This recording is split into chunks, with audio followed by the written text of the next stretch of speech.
రాష్ట్ర అభివృద్ధికి జీవనాడి పోలవరం. రాష్ట్రానికి రెండు ప్రధానమైనటువంటి ప్రాజెక్టులు, ఒకటి అమరావతి, ఒకటి పోలవరం. రెండు కూడా రెండు కళ్ళు లాంటివి. ఈ రెండు ప్రాజెక్టులు కానీ మనం పూర్తి చేసుకుంటే విభజనలో జరిగిన అన్యాయాన్ని కానీ మనం ఏ విధంగా నష్టపోయామో ఆ నష్టాన్ని పూడ్చుకునే అవకాశం ఉంటుంది. పోలవరం ప్రాజెక్టు కూడా విభజన చట్టంలో నేషనల్ ప్రాజెక్టు చేసి కేంద్రం నిధులు ఇవ్వడానికి ముందుకు వచ్చినటువంటి ప్రాజెక్ట్ ఇది. నదుల అనుసంధానానికి గుండె పోలవరం. ఇటువంటి పోలవరానికి జగన్ ఒక శాపంగా మారాడు. ఏ విధంగా శాపంగా మారాడు? ఏ విధంగా ఒక క్షమించరాని నేరం, జాతికి జరిగిన విద్రోహం. దీన్ని ఎవరైనా సరే రాజకీయాలకు అతీతంగా, కులాలకు అతీతంగా, మతాలకు అతీతంగా, ప్రాంతాలకు అతీతంగా నిర్మోహమాటంగా ఖండించాల్సిన అవసరం ఉంది, నిలదీయవలసిన అవసరం ఉంది.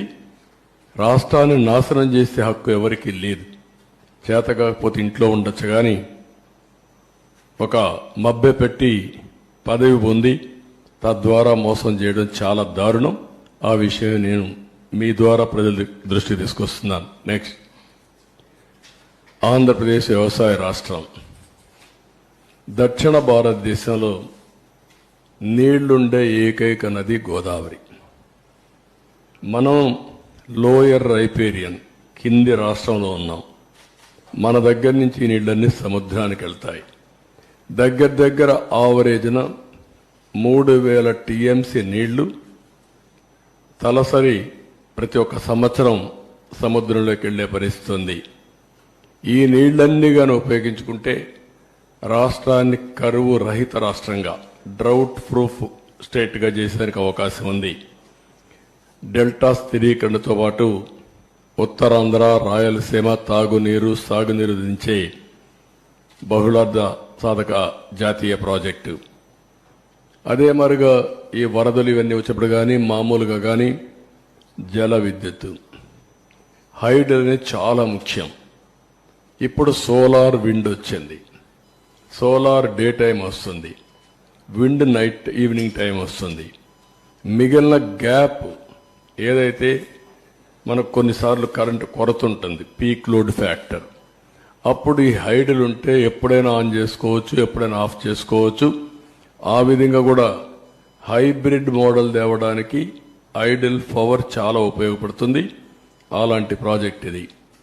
దీన్ని మనం చూస్తే 2014లో రాష్ట్ర విభజన జరిగింది, కానీ చాలా నష్టపోయామని అందరికీ ఆవేదన ఉంది. కానీ ఆ నష్టం కంటే 1924లో జరిగిన జగన్ విధ్వంసం రాష్ట్రానికి శాపంగా మారింది. దానికంటే ఎక్కువ నష్టం జరిగింది. ఇది రాష్ట్రంలో ఉండే ప్రజానీకం అంతా కూడా చర్చ చేయాల్సిన అవసరం ఉంది. నెక్స్ట్, ఈ ప్రాజెక్టు ప్రొఫైల్ ఒకసారి మనం చూస్తే 194 టీఎంసీ నీళ్లు నిలవబెట్టే పరిస్థితి ఉంది. 322 టీఎంసీ నీళ్లు సద్వినియోగం. అంటే ఇప్పుడుండే కెనాల్స్ అన్ని ఉపయోగించుకుంటే, ఇంకా మనం కానీ కరెక్ట్గా కానీ ఆ కెనాల్స్ అవన్నీ ఇచ్చేస్తే సముద్రంలోకి పోయే నీళ్లు డైవర్ట్ చేయగలిగితే ఒక 500 లేకపోతే ఒక 700 టీఎంసీ నీళ్లు కానీ డైవర్ట్ చేసుకుంటే రాష్ట్రంలో అన్ని ప్రాంతాల్లో అక్కడుండే నీరు ఇది కలుపుకుంటే కరువు అనే మాట ఉండదు. ఇది చాలా ముఖ్యమైన విషయం. ఇప్పుడు ఈ ప్రాజెక్టులో ఉండేది 7,20,000 ఎకరాలకు సాగునీరు అందించడం, 23,50,000 ఎకరాలు ఆయకట్టు స్థిరీకరణ చేయడం, 28,50,000 మందికి త్రాగునీరు ఇవ్వడం, 960 మెగావాట్ల విద్యుత్ ఉత్పత్తి, వాటర్ టూరిజానికి చాలా ఇది ఉంది, అవకాశం ఉంది. పరిశ్రమలు కూడా ఫుల్గా నీళ్లు ఇచ్చే పరిస్థితి వస్తుంది. నెక్స్ట్, ఇది ఒక చిరకాల వాంఛ. ఏదైతే 1941 నుంచి ప్రజల కల ఇది. ధవళేశ్వరం కట్టినప్పుడు కాటన్ ద్వారా ధవళేశ్వరంలో కట్టాలన్నా లేకపోతే పైన కట్టాలని ఆలోచించినప్పుడు తర్జన భర్జన పడి డబ్బులు లేవనే ఉద్దేశంతో అప్పట్లో ధవళేశ్వరంలో కట్టారు, బ్యారేజీ కట్టారు, లేకుంటే అప్పుడే కట్టాల్సింది. ఇంకొక పక్క 50 లక్షల క్యూసిక్స్ ప్రవాహాలని నది డైవర్ట్ చేసే ప్రాజెక్ట్ ఇది. చైనాలో ఉండే 3 గేజెస్ కూడా మీరు చూస్తే గార్జెస్ చూస్తే దీనికంటే తక్కువ. ప్రపంచంలోని అతి ఎక్కువ నీళ్లు డైవర్ట్ చేయడమే కాకుండా ప్రవహించే నది ఈ గోదావరి నది. ఇంకొక పక్కన ఇది డయాఫామ్ వాల్ మీరు చూస్తే చాలా సెన్సిటివ్, 90 మీటర్స్ కింది వరకు డయాఫామ్ వాల్ స్పెషల్ టెక్నాలజీతో పూర్తి చేశాం. అలాంటి సున్నితమైన డయాఫామ్ వాల్ ఇది.